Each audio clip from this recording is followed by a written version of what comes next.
Well, we flew over Manhattan City in style upstate to the Monticello Race Club over here to drive a special car, a luxury car. Yes, it's the all-new BMW 7 Series. Now, since 1977, when this was first launched as their flagship brand, BMW have always used this car to pioneer new technologies. Yeah, they started with things like ABS or anti-lock brakes, and we all use it today. Then the later generation car came with iDrive, they pioneered that, and that's on all luxury cars today, a screen-based controller, and there's plenty more on this car. But what really excites us about it, and has always, is the fact that it's not only a luxury car that offers you the backseat experience. It's also a car that embodies the BMW brand and that driving pleasure. Yeah, this car, for example, is the first 7 Series with all air suspension. And BMW say it's not just for the comfort. Well, that's what they promised us. This is going to get bigger and better on every front, be it the new technology, be it the comfort experience, or be it the pure driving pleasure. And the entire experience of it actually begins right here with this key. The key fob is like the i8 with a digital display that gives you all the info you need on the car, like driving range, fuel level, oil levels, etc., as well as the option of preheating or cooling the car. So it's not just a key, it's like your gateway to the car. And it's the beginning of all the tech that this car comes with. It's the first car in its segment to combine carbon fiber reinforced plastic with aluminium and steel. The 13 pieces made of this material are woven into the body, not only increasing its strength and rigidity, but also helping it to bring the weight down by 130 kilograms. Now, the version that we had on hand was the long wheelbase, which is what will come to India. This one is 14 centimeters longer than the regular, making it the largest series production car that the brand has ever built. The familiarness of its identity is all there with the long bonnet and the short overhang. The distinct kidney grille, on closer inspection, reveals a change as well. It's now a working part of the car with an extra set of flaps that stays closed or open based on engine temperature. The headlights blend into the central grille now, and those have changed their identity too. The circles are now opened up to expose a blue horizontal bar in the center, which is a laser light, making the high beam doubly powerful with a throw of 600 meters as opposed to the 300 for LEDs. Around the side, there are outward flowing surfaces that have a character line along the shoulder stretching front end to tail. The gently sloping roofline leans towards a more coupe style, and the chrome strip that skirts the bottom curls up towards the front wheel arch, housing the air breathers that vent air from the front wheels or wheel wells. More chrome adorns the window frame, going in one neat piece around the Hofmeister kink, without any panel brakes, giving it a smart look. The tail end speaks of the power up front, with the twin tailpipes that spread far to the sides, and a fat chrome strip garnishes the boot, all giving it a feel of something special. Well, the interior of the 7 Series is truly impressive. In fact, I think it's right up there with the S-Class now, especially on quality of everything on the inside, be it the wood, the really nice leather with the double stitching, or even the textures of the plastic that are on the dash. What's really nice is there's lots of aluminium, which is just genuine aluminium. It even goes down to the little door knobs on the side. So impressive little touches. The dials are crisp, clean digital dials, and they change colors with the modes that you drive in, so it gives you a different kind of experience every time. Everything is here as before. The iDrive is of course there, but now the AC controls are touch, so I can turn the fan up by touch. But what's really new and interesting really is this gesture control. So if I want to turn up the volume, I don't have to take my eyes off the road. I don't have to do anything at all except move my finger, and there's a couple of functions that you can use it for. You can take a call, you can swipe a call off, and there's a favorite function which actually works to change radio stations. There you go.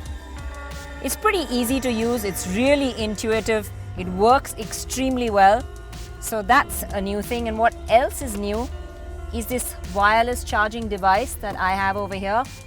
My phone's run out of battery, I've kept it in here, and it's charging comfortably easy. All I have to do is slip it into the pocket. Well, we're turning this story around a little bit. Today, I'm the chauffeur for the day, and Sharper's going to have the backseat experience. He's going to enjoy himself, and there's a lot more there that he wants to talk about. Yeah, of course, Renuka, this is the long wheelbase version of the new 7, and plenty of space here, as you can expect, an abundance of space, and a lot of little nice touches here. You get this controller here, which you can eject, very smartly done. pulls it out. You basically get almost every function here which you want. You get climate, media, driving information, settings, apps. You can do practically everything the iDrive does apart from one or two. And you can even set your seat. Like for example, if I want to recline the seat, and it goes right away, assuming there's nobody sitting there. And you can pull out the footrest as well. You can really stretch out there. I think you could fall asleep if you wanted to. Yeah, there's a whole load of massage functions which as a driver I'm not sure is good for you. There's hip activation, underbody activation, whole body activation, back massage, shoulder massage, lumbar massage, upper body exercise, whole body exercise. Should I continue? So he's got the good life over there, as you can see, and I've got the tough job for the day.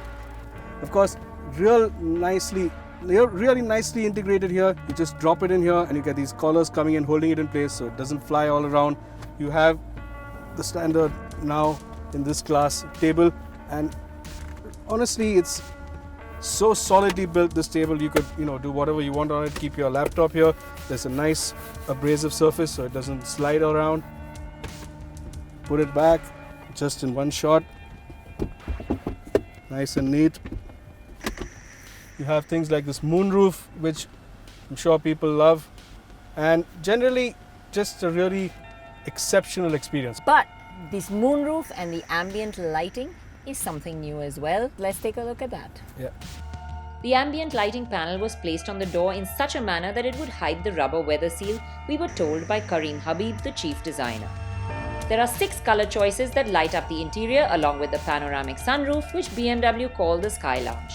But it's not only your senses of sight and touch that BMW aim to please. Now there's an ambient air package with a choice of fragrances. That, like in the new S-Class, keeps your car filled with soothing scents. It feels more like a spa than a car, with all the mood lighting, fragrances and massage seats. It's rare that we spend so much stationary time with a car, but with all the bells and whistles that we had to show you, we had to patiently hold back from Monticello's winding roads in the 4.4-litre V8 under the hood of the 750 Li. That's what tempting us. But eventually, we did hit the road.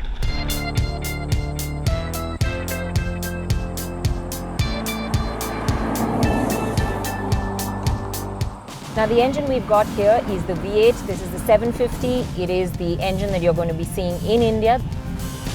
Of course, we didn't have the diesel since we're in America and it's not a really popular choice over here. But what I can say about this engine is that it is fun to drive. Put your foot down and it serves up this huge amount of torque. It makes this car feel really light and like a compact hatchback. Of course, this car has become lighter in weight as well, which just helps it have this really nice punchy performance. In fact, it's so quick that now this acceleration is in the league of the M cars. That's saying a lot for a car of its size and segment. Very few luxury cars can stake claim to a 4.4 second 0 to 100. This is as quick as an RH to put it into perspective. With the 443 bhp of power and 66.28 kgm of torque, this luxury sedan steps into sports car territory. Mated to an 8-speed ZF gearbox that swaps cogs efficiently and smoothly, performance is exciting to say the least. But try to take a turn in this car and it quickly makes you realize it's really not a sports car, it's very much a luxury limo. Turning this car is really not very easy. It generally requires a 3-point turn. And that's when you realize how long this long wheelbase version really is. What else is really nice here is, of course, as usual with the sport, the comfort and the Eco Pro mode, there is now something called adaptive. What it does is, using all the sensors, makes a note of how I'm driving and then adjusts the gear shifts, etc. to my driving style, as well as using the sensors that are attached to the navigation system and judging what's up ahead on the road.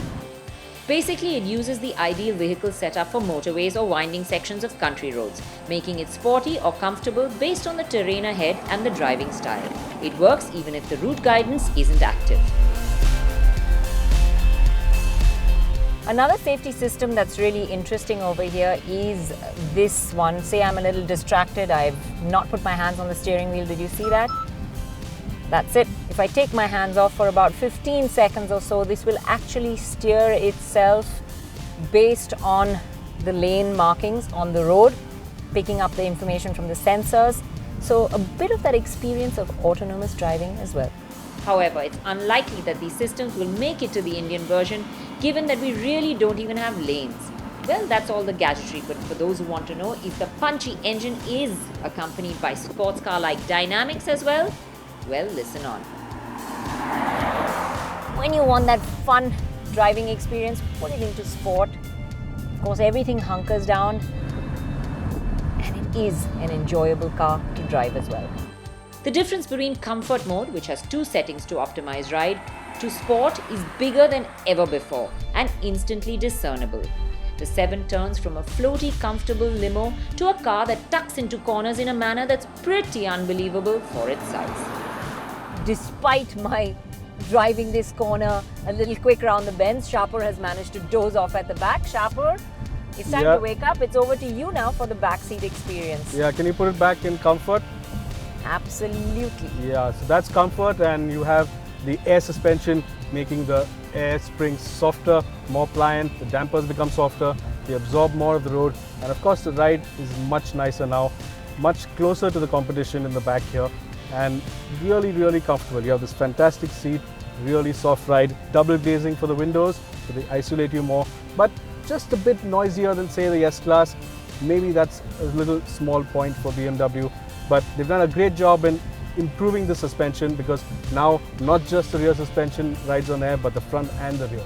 So much nicer on the move as well. Well, it was time to head back to Manhattan, and as we went to park the cars away, it showed us its last party trick. Not allowed by legislation in USA, we only got to see a demo, but check it out for yourself.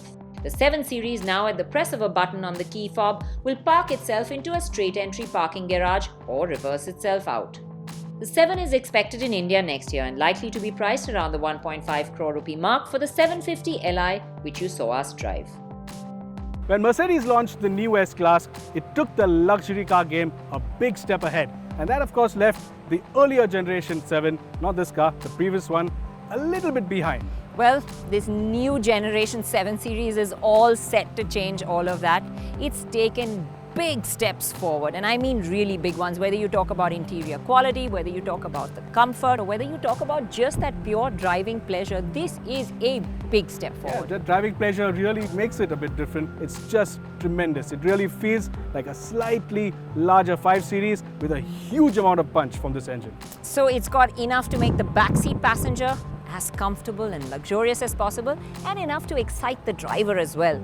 I don't know how much of that is going to make a difference in India, where it's all about the backseat in this segment. But I have to say that whichever end of the car you're in, this one is definitely going to put a smile on your face. So if you're in the market for a luxury segment car, know that this 7 Series is right back in the game and definitely one to consider.